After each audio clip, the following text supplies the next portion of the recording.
morning to everybody. Today's topic paragraph on corruption. Corruption पर आज हमारा एक पैराग्राफ है मैं और करप्शन क्या, करप्शन मीन्स होता है भ्रष्टाचार। भ्रष्टाचार के ऊपर एक पैराग्राफ है। करप्शन की तरह ही बहुत सारी प्रॉब्लम्स हैं जो हम इस पैराग्राफ में शो करेंगे।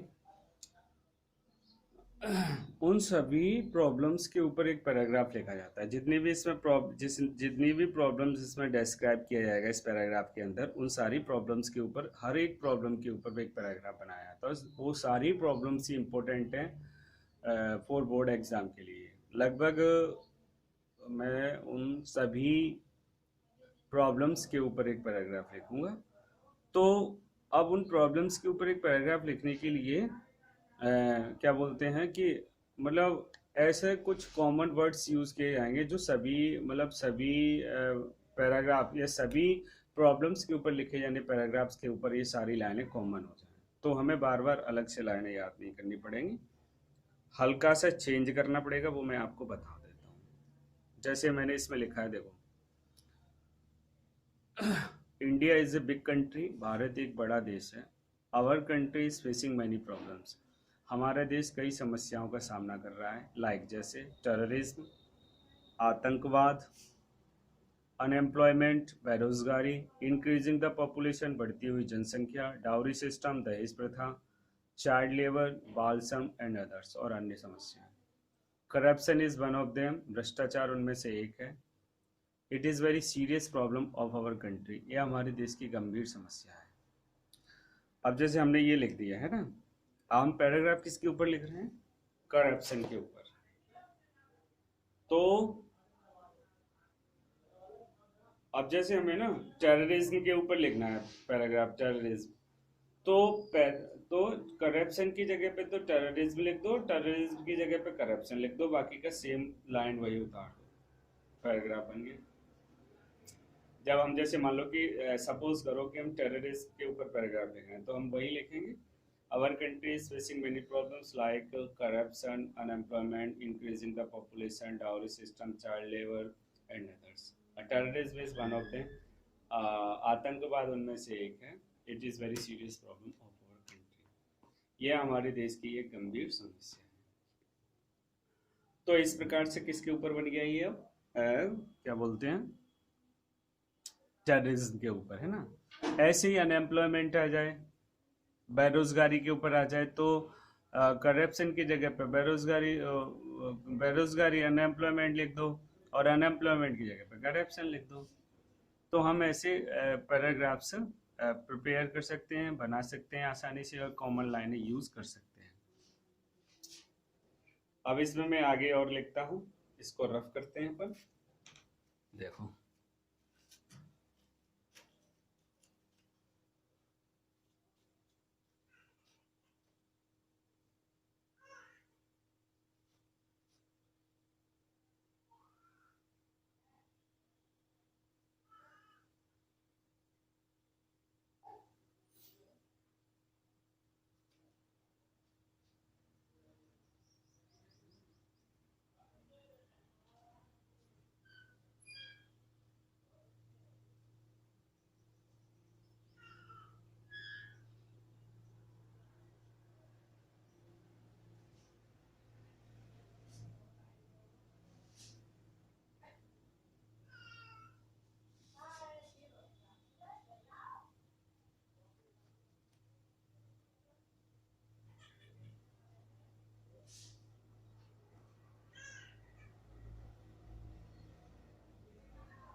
देखिए,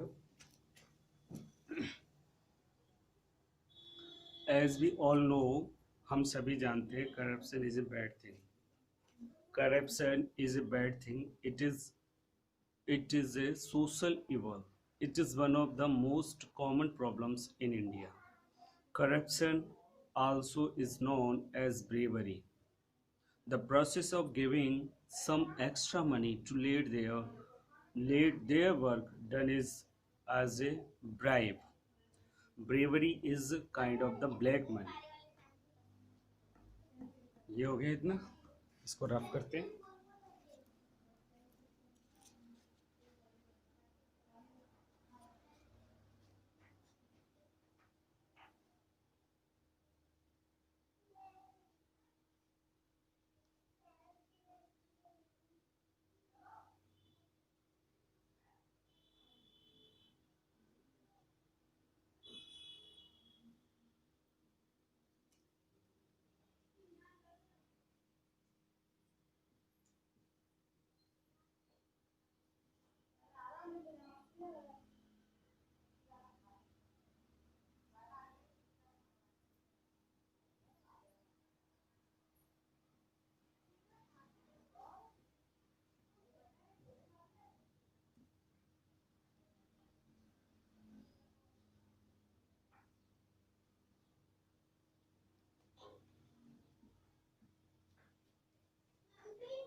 The process of earning, EARNING, earning black money is also known as corruption. It can be seen at various places. It can be seen at various places like at colleges, government offices, in hospitals, and other places.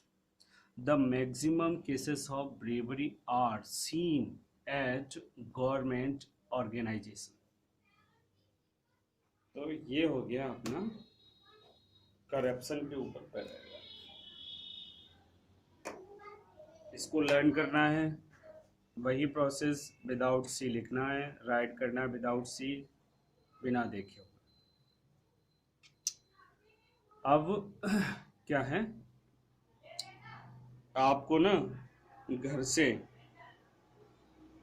जैसे मैंने corruption पे बना दिया, अब इसमें जो मैंने problems इसमें शेयर की, जैसे टेररिज्म किया, आतंकवाद किया, पॉपुलेशन किया, डाउरी सिस्टम किया, तो इनमें से किसी एक पर आप बनाने का प्रयास करना, और वो जो वर्ड्स मैंने कॉमन लिखे हैं उन कॉमन वर्ड्स को मैं और भी बढ़ा सकता हूँ, वो मैं आपके लिए बढ़ाऊंगा उसमें, जिससे कि ये क्या है, थोड़े हटके पैराग्राफ होते हैं तो इनमें लिखने में थोड़ी प्रॉब्लम सी आती है। हम लोग ज़्यादा जानते तो सब हैं लेकिन उसका डिस्क्राइब नहीं कर पाते कि उसको कैसे डिस्क्राइब किया, उसमें क्या लिखे हैं, तो बहुत सारी प्रॉब्लम्स आती हैं उसमें। तो वो सारी चीज़ें मैं आपके लिए इसमें वो करूँगा कि किस प्रकार से अपन लिखते हैं। अच्छा, तो तुम टेररिज्म के ऊपर एक पैराग्राफ लिखोगे, या डाउरी सिस्टम के ऊपर आए तो डाउरी सिस्टम के ऊपर लिख लेना, इंक्रीजिंग द पॉपुलेशन के ऊपर लिखना है तो इंक्रीजिंग द पॉपुलेशन के ऊपर लिख लेना, लेकिन लिखना एक ज़रूर है। फिर मैं आपको कल एक और लिखाता हूँ, एक बार और इसको मैं पढ़ के सुनाता हूँ। The process of earning black money is also known as corruption. It can be seen at various places like colleges, government offices, in hospitals and other places. The maximum cases of bravery are seen at government organization. तो ये हो गया अपना corruption पर paragraph. अब मैं कल, देखो पैराग्राफ तो कल मैं आपको, आप स्वयं ही लिखोगे, लेकिन मैं कल आपको एक जो अपने ग्रामर के जो टॉपिक चल रहे हैं उस पर मैं आपको क्रम वाइज, जो मैं आपको क्या बोलते हैं एक्सरसाइज दे रहा हूँ हर एक ग्रामर के टॉपिक पर, उसमें से एक अगली एक्सरसाइज होगी। जैसे मैं आपको ना क्या बोलते हैं उस पर नरेशन दे चुका, क्लोज दे चुका, एक्टिव एंड पैसिव वॉइस दे चुका। अब मैं कल आपको correct form of the verb दूंगा। Correct form of the verb के ऊपर एक बहुत सारे सेंटेंस दूंगा जो आपको फिल करने हैं, और उसमें किस प्रकार से सेंटेंस को फिल करते हैं, मतलब उसको वर्ब को कैसे रिकॉग्नाइज करते हैं, सेंटेंस को कैसे रिकॉग्नाइज करते हैं कि सेंटेंस किस टेंस से बिलोंग करता है। तो उसके लिए अपन को क्या मैंने बता दिया है, टेंस का ज्ञान होना चाहिए बहुत अच्छी तरीके से, सारे टेंस आप अच्छी तरीके से पढ़ लें और उनको देखें, और उनके जो हर एक टेंस के मैंने एक रिकॉग्नाइज करने का एक तरीका बताया, उनके एडवर्ब, तो उन एडवर्ब को बहुत अच्छी तरीके से लर्न करना है। टेंस में किस टेंस में कौन सी हेल्पिंग वर्ब आती है, कौन सी मेन वर्ब आती है, मेन वर्ब की कौन सी वर्ब आती है, फर्स्ट फॉर्म आती है, सेकंड फॉर्म आती है, थर्ड फॉर्म आती है, वो सारी चीज़ें आप याद करना। इसके अलावा मैंने आपको कंडीशनल सेंटेंस कराए हैं। कंडीशनल सेंटेंस में पहला मतलब 3 कंडीशंस जो बताई मैंने आपको। फर्स्ट कंडीशन में प्रेजेंट और फ्यूचर टेंस का यूज़ करते हैं, लेकिन वो कौन सी कंडीशन होती है, ऐसी कंडीशन जो पूरी हो सकती हो, जिसके पूरे होने की संभावना हो, तो वो फर्स्ट कंडीशन के अकॉर्डिंग सेंटेंस बनाते हैं। फर्स्ट कंडीशन में क्या होता है, पहला सेंटेंस प्रेजेंट में, दूसरा फ्यूचर में बनता है। ऐसी सर जो काल्पनिक हो, जिसके पूरे होने की कोई संभावना ना हो, उसका पहला सेंटेंस हम वर्ब में बनाते हैं, दूसरा सेंटेंस गुड में बनाते हैं। ऐसी सर जो भूतकाल में पूरी हो सकती थी लेकिन अब नहीं, तो उसका फर्स्ट सेंटेंस जो है पास्ट परफेक्ट में बनता है, दूसरा सेंटेंस बनता है वुड हैव में। दोनों के साथ वर्ब की थर्ड फॉर्म का यूज़ करते हैं। तो इस प्रकार से हम सारे जो नियम और हाँ पैसिव वॉइस के जो कैसे एक्टिव को कैसे पहचानते हैं, पैसिव को कैसे पहचानते हैं, तो वो सारी चीज़ें अपन को याद करनी है। ठीक है, तो आज के वीडियो में इतना ही। Thank you.